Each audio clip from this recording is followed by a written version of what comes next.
So let me explain what that means. About 10 years ago, Netflix changed everything by making content on demand, and consumers around the world fell in love with on-demand premium content. It's been really interesting to watch the biggest content producers other than Netflix wrestle with the model that is Netflix. And all of them have realized that they have to make their content on demand. That is what customers want. But the thing that they all have to figure out is how to pay for it all. Because Netflix has this luxury of charging a subscription, which, by the way, I don't think that luxury will last forever. But by being first, they've made it possible to just charge a subscription fee, and that they can use to pay for everything. But the average consumer can't afford to just pay hundreds and hundreds of dollars a month to sign up for every subscription and never see an ad again. And in fact, most of them, when given the choice between paying 20 bucks a month and seeing no ads, and paying 10 bucks a month, or even zero, and seeing some amount of ads, they all prefer to see the ads. So they're all trying to figure out, how do I monetize my content? How do I make it on demand? And how do I keep my ad load as low as possible so that my content gets viewed and consumed at rates similar to Netflix without the ad experience being so disruptive that it doesn't work?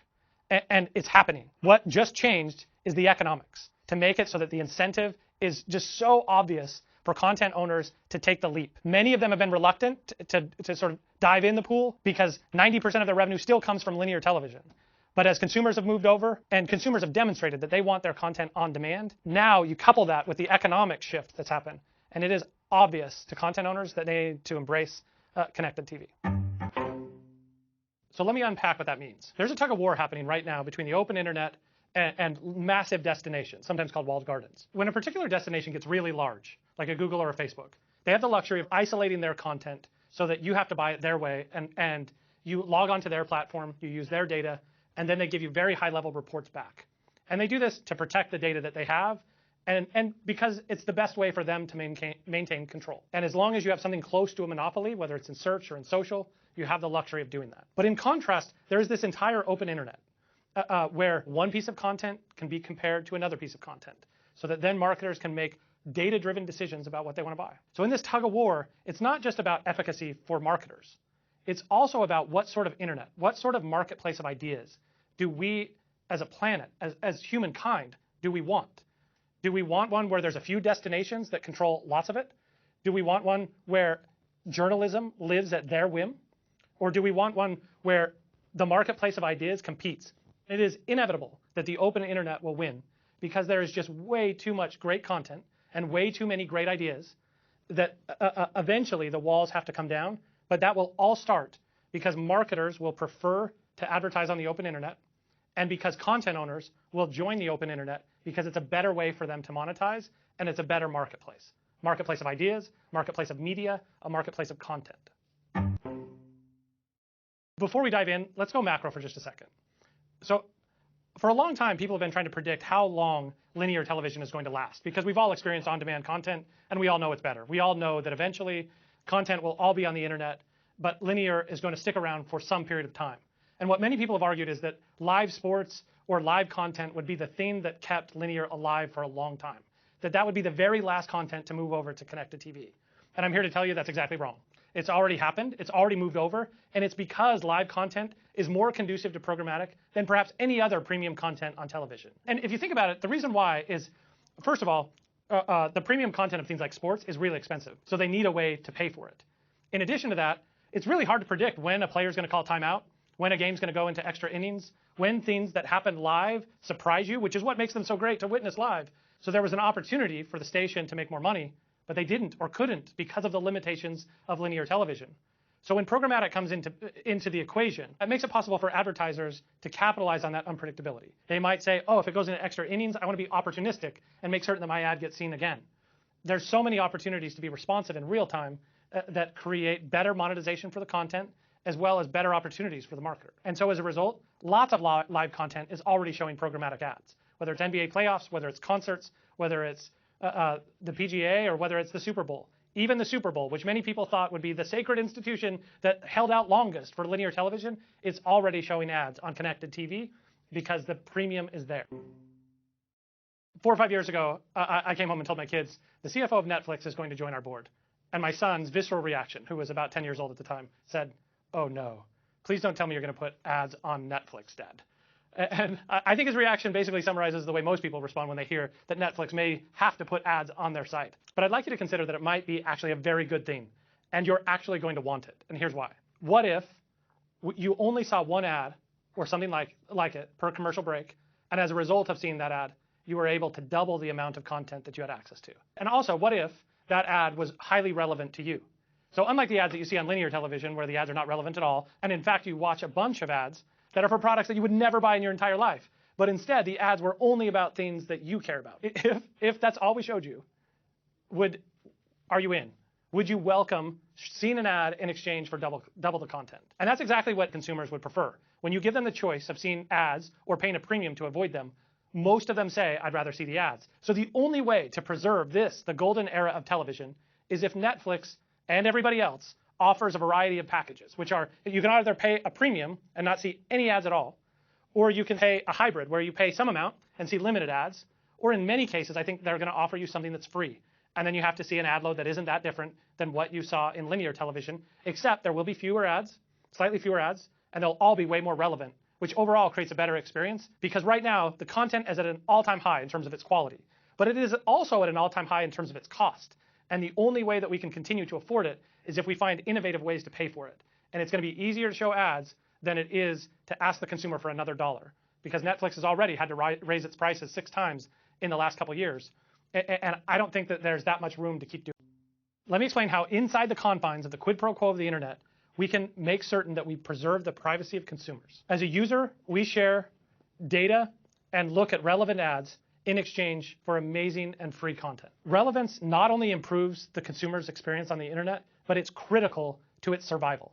If you get rid of relevant ads, then you might get rid of the majority of journalism. If the New York Times or any journalistic outlet shows relevant ads, they're going to get a $5 or $10 CPM. Let's call it $10. But if you take away the relevance, well, then you're going to cut that CPM that is essentially revenue to the New York Times from $10 to $5. It's just not possible for many of the struggling journalistic outlets to stay in business if we cut their revenues in half. And so we have to find a way to respect privacy by not transacting in directly identifiable information, or that really sensitive private information that you might share with a social network or with a search engine. We make it possible to protect brands, to protect consumers at the same time. And those brands are very interested in making certain that they never cross the line just in the name of selling a few more products, because they are, in most cases, preserving a legacy that lasts years, often decades. And they want to have a strong, trusted relationship with the consumer. And we're in the business of protecting that for both of them. If you're coming to CES this year, let me break this down. To me, if you're a content owner, that means you have to hold back some of your ads for connected TV. Partly because the CPMs are so much higher, but also because advertisers want it. For content owners, this is the only way forward. If you need to raise money for content, very few can afford to do what Netflix did and incur more debt. Instead, you have to go produce more money, and you can do that by either raising prices, which I don't believe consumers have tolerance for, or you can show ads. I believe that's the only way out for the vast majority of content owners. 95% of television has been ad funded in the past, and more than 95% I think will be ad funded in the future. Secondly, advertisers, especially those of you that are trying to reach the emerging audience. I'll just remind you that it's not just millennials that have cord cut anymore, and as they continue to grow in their purchasing power, the people that you want to target are on connected TV. Those are the people that have the money going forward. So it becomes really important that you hold back budgets from the linear upfronts. Doesn't mean you can't participate in the upfronts. Of course you can and should. But as you're looking for other options in connected TV, I would just make certain that you hold some budget back and make certain that you can invest a little bit more in connected TV, because that's where the future is, and that's where the users are, and that's where the growing epicenter of purchasing power is. So Google just made a big announcement, and that is third-party cookies will go away. I think what we heard in the announcement today is a massive upgrade to the way that we'll control privacy and the way that we'll transact in data, and it fuels a better internet for consumers. Because cookies have been around for 20 or 30 years, and it is an archaic technology. If you gave anyone who understands the internet the ability to rewrite the internet, to decide the protocols by which we transact on the internet, none of us would create cookies. In fact, the fastest growing parts of the internet have nothing to do with cookies. So connected TV, audio, mobile. If you think about it, you spend way more of your time on those devices every day than you do in front of a browser. The browser internet is really the only one affected by cookies. But now they're taking the opportunity to get it right. And I think they've done something very smart, which is they've said, we're not going to do it for 2 years. I think they do that for a few reasons. They've bought themselves a whole bunch of time to figure out what the optimal solution is. And they've also bought themselves a bunch of time to collaborate with the ecosystem to figure out what they want to do. So I believe them when they say, we want to welcome the input of everybody around the internet. And so let me tell you what I think they're going to end up at and exactly what my suggestion is for the way that we create this better internet. It's going to take us down one of two paths. Number one, they could create a device ID. And this would especially apply to your laptop or desktop computer, which doesn't exist today. The thing that would be great about doing that is that whenever you have a solution, whether that's the browser on your phone or the browser on your laptop, you could integrate with the OEM manufacturers so that they could help control the privacy settings and consumers would have more opt-outs, more control. The other path that Google could take is actually to create a browser ID. By having just a browser ID, it makes it so the ID is isolated to Chrome. And you wouldn't integrate it with the phone manufacturer or the computer manufacturer, but it would just be inside the browser. But both of these represent a massive improvement to the controls for consumers, as well as just the mechanics of the internet. Third-party cookies have been mechanically a very cumbersome thing for the internet and has created some amount of risk for the consumer. One thing I do want to make very clear, though, is that the quid pro quo of the internet is not going anywhere. The quid pro quo of the internet is that you see relevant ads in exchange for free content. That's not changing, and Google has been very clear it does not want to disrupt that. It does, of course, want to respect privacy, and it wants to upgrade the controls that consumers have on privacy, but it wants to make certain that content owners can continue to monetize by showing relevant ads. That does create a better internet, and I think Google is once again doing a great job of threading the needle between privacy and relevance. And so I think this is a great announcement. I know that anytime there's change, especially when the announcement says, oh, there's a lot to figure out over the next couple of years, that doesn't necessarily stop the speculation and it doesn't necessarily pacify everyone. But I do think that what they're doing and where they're heading is to a better internet, which gives more controls, and this is great for everybody. In an environment like linear television, where there isn't any targeting possible, instead, you're just talking to mass audiences. You're talking to everyone. And so politicians tend to avoid taking a position because you might alienate someone.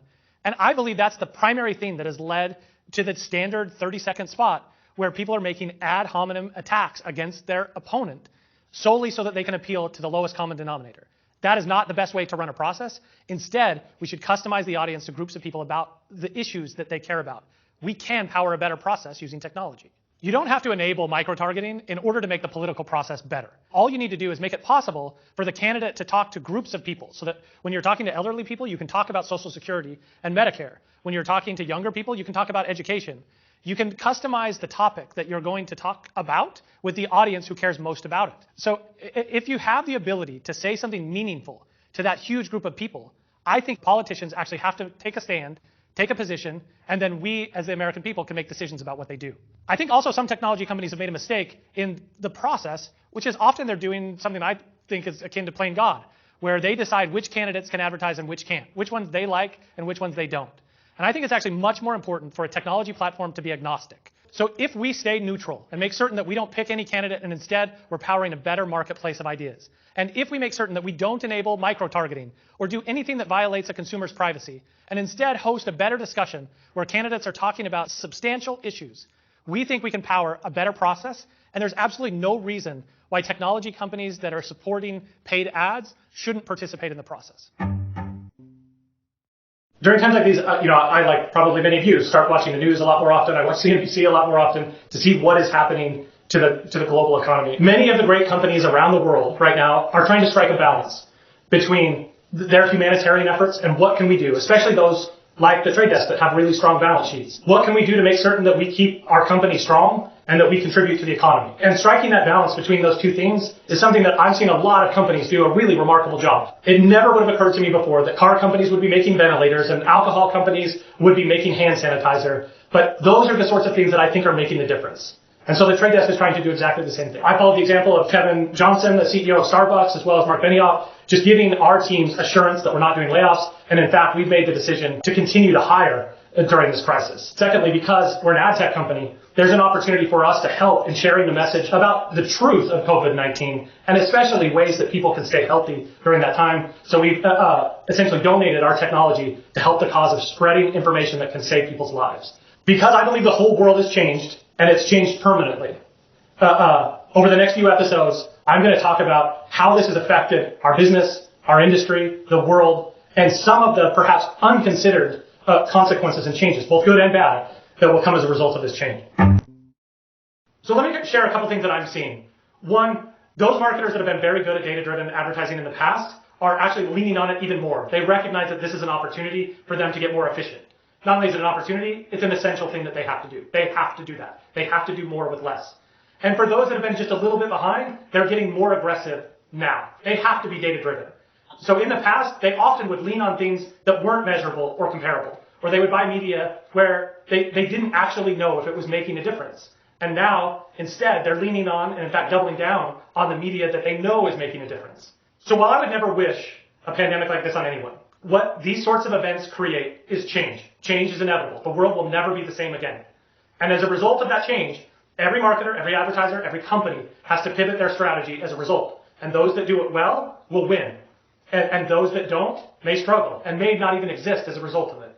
Now is a moment for us to change and become more data-driven. And on the whole, the global economy is going to be better and more effective on the other side of this because of all the things that we've learned and the ways that we become more effective.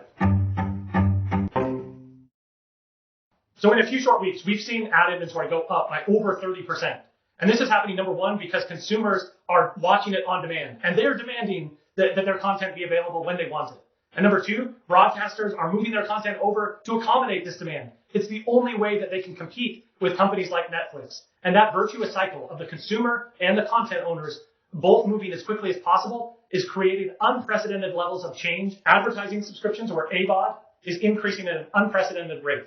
And that is going to accelerate as the result of this changed environment, and it's not going to stop. During tough times like this, marketers always bias towards data-driven decisioning. And it's not just data-driven, they're biasing towards things that are defensible, things that they can point to and say, I know it worked. And the only place where you can do that is things that are actually data-driven. And so there is no place where advertising is both more effective and more measurable than in connected TV right now. So connected TV is going to get a surge of demand from advertisers as a result of the changes in the world, and it's also getting a surge of supply as a result of consumers being trapped at home. Those two things together are accelerating the move to connected TV. So great marketers right now are looking to connected TV as the performance engine. It is the performance engine of marketing today because it can really win hearts and minds, and it can be measured in a more measurable and comparable way than it has ever been before.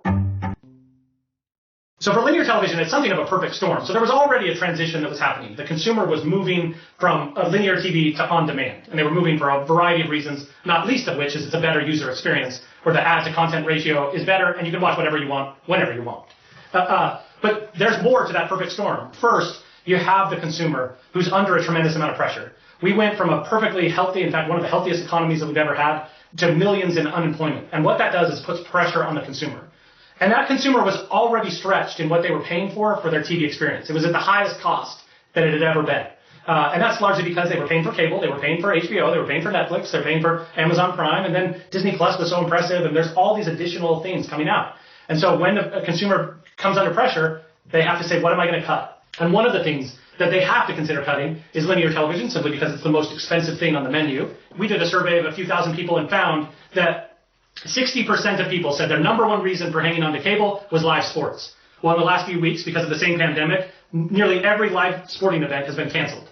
And so as a result, that reason for hanging on to linear television is gone. But there's also this lesser known part of the TV ecosystem that is also under pressure, and it's worth taking a minute to explain it.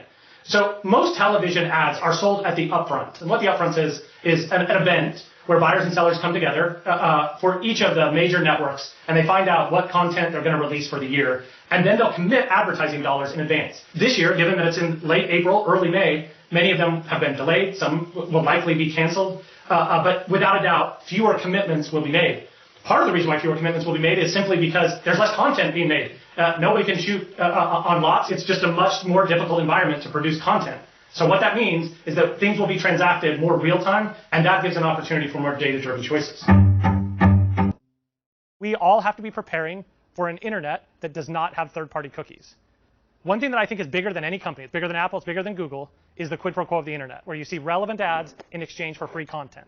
Every other attempt to monetize the internet a different way, including micropayments and a bunch of other forms, has not worked. It always comes back to that quid pro quo. Marketers and publishers have also done a remarkably bad job of explaining that quid pro quo of the internet. GDPR said we had to better explain that cookies were being used, and many publishers, instead of trying to explain that quid pro quo of the internet, simply said, there are cookies. And that didn't really give consumers any comfort.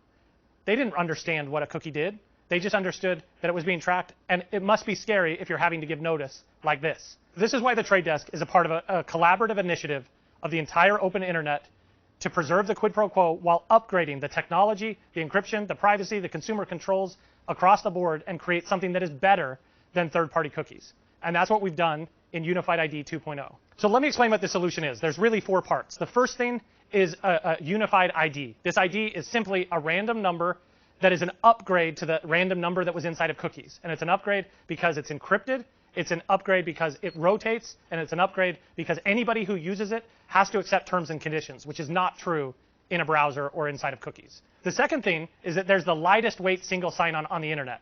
And what this does is it makes it really easy for a consumer to consent one time per website and per app, saying, yes, I'm willing to receive relevant ads in exchange for this free content. You verify that with an email address, and now that becomes true across all of your devices. The third thing is there is this consumer consent framework. And that means that they can specify in one place something that gets inherited on your Apple phone, but also in Chrome. And right now, Chrome and Apple's operating system don't talk to each other at all. So this is a mechanism that it makes it possible for those OEMs to consume that. And then lastly, there is this publisher consent framework, so that when you say, I'm willing to see relevant ads from this particular publisher, you don't have to say it again and again and again, okay, okay, okay, every time you go to the website. And in fact, you only have to verify your email address one time. Because without this, you may see an internet where every single website requires you to sign in, and then you get a lot more spam, as well as you see sharing and different privacy policies that, of course, as consumers, we're never going to read. So across those 4 things, we upgrade cookies across the board, and everybody is better off for it. Now is a moment that we have to get momentum. And when I say we, I mean the open internet. We have to get momentum towards a unified solution that creates an ID that makes it possible to preserve the quid pro quo of the internet, so that things like journalism are not beholden to 3 or 4 companies that have significant control over the internet, including most of the browsing experience. We need to make certain that this is owned by the open internet and that it's regulated by a body, something like the IAB, that makes it so that everybody on the open internet is protected and no one's overrepresented in this. Right now is the time for us to act and be involved and not wait to see what happens. So lately, I found myself speaking on behalf of the open internet a lot more often than I ever have. And I feel like often marketers are asking questions about the open internet as I go into meetings with them trying to figure out what's on their mind. What marketers are especially worried about is actually the amount of conflict and negativity that happens inside of user-generated content. And so as you know, if you go to the comment section of any website, you're going to see some of the worst parts of humanity as they lash out at people that they don't know and get to hide behind anonymity. And marketers just don't want, underneath that discussion, it to say this conversation is brought to you by brand XYZ. It's just not a healthy place for them to put their brand. And so what I think is happening right now is a really important movement. And again, people aren't talking about it as much as they should be. And that is that marketers are saying we need to devalue, at least a little bit, putting our brand in user-generated content because of all the inherent risks. It's not about Facebook per se. It's not about Twitter per se or anybody else. It is about the value of user-generated content. And advertisers are reevaluating. And right at that moment, they have an opportunity to advertise in connected TV and on premium content that is really new to the internet. In one recent conversation with one of the largest brands in the world, they started the meeting by saying, I want alternatives to user-generated content. Help me understand what those alternatives are. And the conversation immediately turned to the newfound reach of connected TV. In this year, connected TV finally has the same degree of reach that broadcast television has historically had. It used to be that premium video was for super targeted video, and then broadcast television is where you get the masses. And that's no longer true. And at the very moment that people are saying, what are the alternatives? There actually is an alternative, and it's much more premium. You may not know this, but small businesses represent more than half of GDP. So it's a very critical part of the economy. And I want to start by just explaining why it is so important that personalization and targeted advertising exist on the internet on behalf of them. If you're a small business owner, the only way that you can survive today is with effective advertising. It used to be that if you were a plumber in a little town like Ventura, California, you would just go buy an ad in the paper and everyone would see it, and that's the way people would call you. Maybe you would do that and spend the other half of your $250 monthly budget on an ad in the yellow pages. But that's not the way people find you anymore. So it becomes really important that that plumber is using that $250 as effectively as possible. And as these big chess moves are made by big tech, that we make certain that the small and medium-sized business owners are not hurt in the crossfire. So let me add a little bit of detail as to what Apple has done in the last month or two. On every phone, there's a device ID. And that device ID on an Apple phone is called an IDFA. Recently, Apple announced that it's no longer going to make available the ID to advertisers without express consent that comes specifically through Apple. Apple introduced a new framework for identity as well as for consent. And they basically made that framework more high level than everything underneath it, which means that Facebook is subservient to Apple, as is everybody else. But that's made it very difficult for small business owners to put targeted advertising in the places that have done very well for them, including places like Facebook. So while Apple's moves recently are big, and there's definitely a desire to protect consumer privacy, but there's also a desire from them to control more. We just have to make certain that the rest of the internet is working closely together to preserve and protect the quid pro quo of the internet without putting consumer privacy at risk whatsoever. And if we do that very well, then companies like the Trade Desk and Facebook and Amazon and thousands of others can continue to serve small and medium-sized businesses so that when they spend that $250 on their monthly advertising budget, that it is done in a way that keeps them in business and keeps the economy thriving. There's a reason why society and governments would never accept any one bank controlling all the money. So let me give you an example that might make this a little bit more clear. So when Google says we're getting rid of third-party cookies, there's a bunch of people that stand up and say, you're doing this in self-interest because the open internet has largely been dependent on third-party cookies, and you are not dependent on them because of the billions of logins that you have. And then some start to point and say, this is an abuse of power. You have some advantage because of a near monopoly on the internet that should not be used to hurt the rest of the internet. And that puts Google in a very difficult position. To understand Google's move, first you have to understand why Google is not dependent on third-party cookies. As you know, in fact, probably almost everyone who is watching this has some form of Google login. There are billions of Google logins, whether it's your Gmail account or whether it's so that you can log into any of the other services that Google offers. Because they have that login, and also because you use that login to access Chrome, which apparently something like 75% of internet users use Chrome. So when you're logging in, you no longer need a third-party cookie in order to provide relevant advertising. Because that is based on a Google login in a Google ecosystem, and because they're asking consumers to trust them with so much data, including everything that you search for, it creates a really difficult burden for Google to never share any of that data or insight. So that actually makes it very difficult for Google because when they go to marketers and say, share with me your first-party data, the insights about users, and we'll help you keep it safe, they can never give back to the marketer anything that can be used outside of the Google ecosystem. And so what that does is it makes it so that it's a one-way street. And that's why it starts to feel like they're asking you to put a whole bunch of data into one place without ever letting that come out. And instead, I think it's better, even if some of those companies have slightly less protection, to take risk one relationship at a time, and instead create a framework to inform consumers so that they can determine per relationship where they want to invest their trust.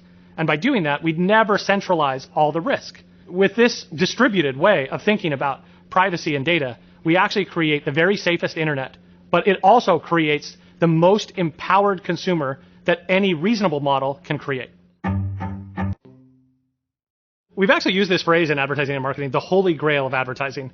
And that's actually become a euphemism for a very complicated topic, which is end-to-end measurement. So let me try to explain what that means.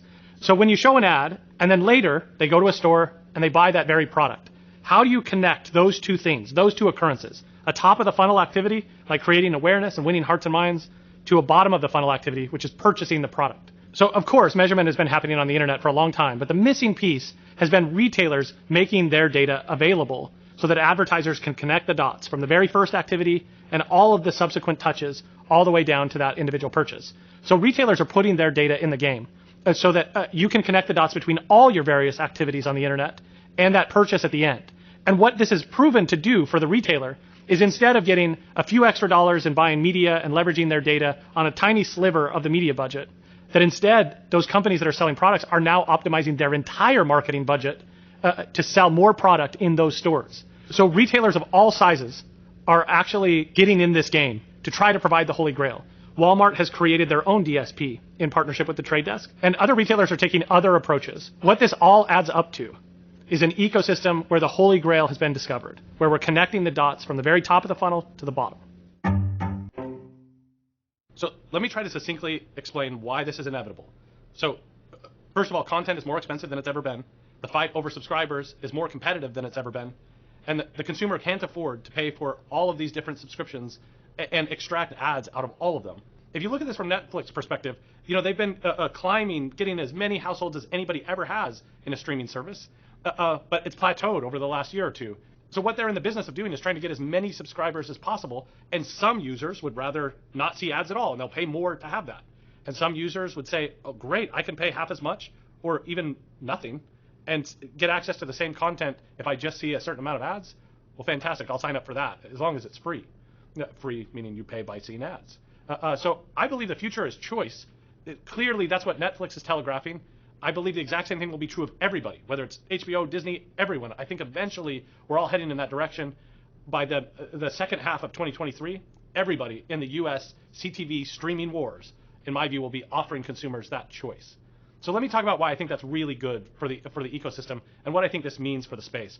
First of all, Netflix has historically been something of the pace car. They have set the velocity for the entire industry in streaming.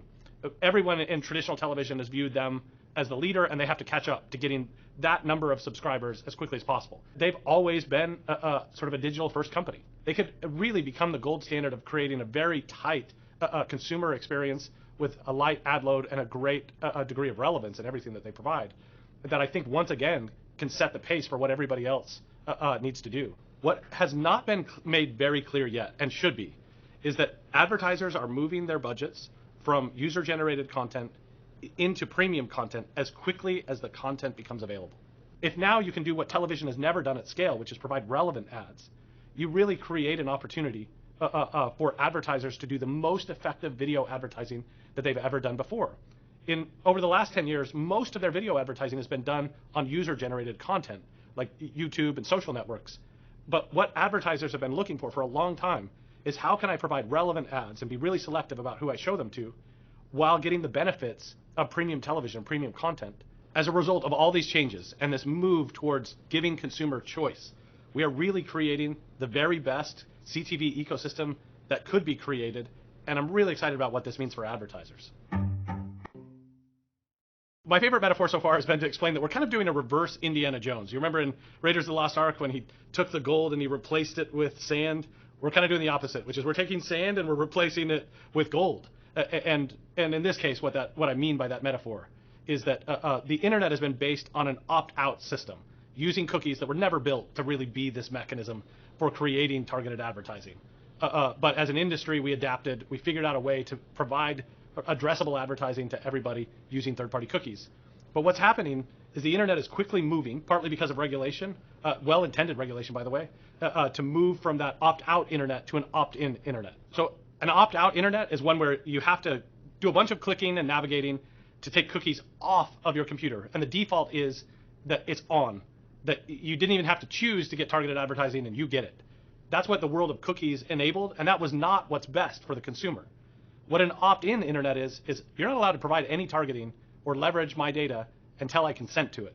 And so you're seeing this, especially on sites in Europe, where you go to them and say, hey, there are cookies on this page, enable those cookies, and they're giving you a series of choices. Sometimes those choices are complicated, but we are getting better at explaining that this is an opt-in internet, no data will be used until you opt into it. So this is an upgrade across the board. But now what does that mean for the future?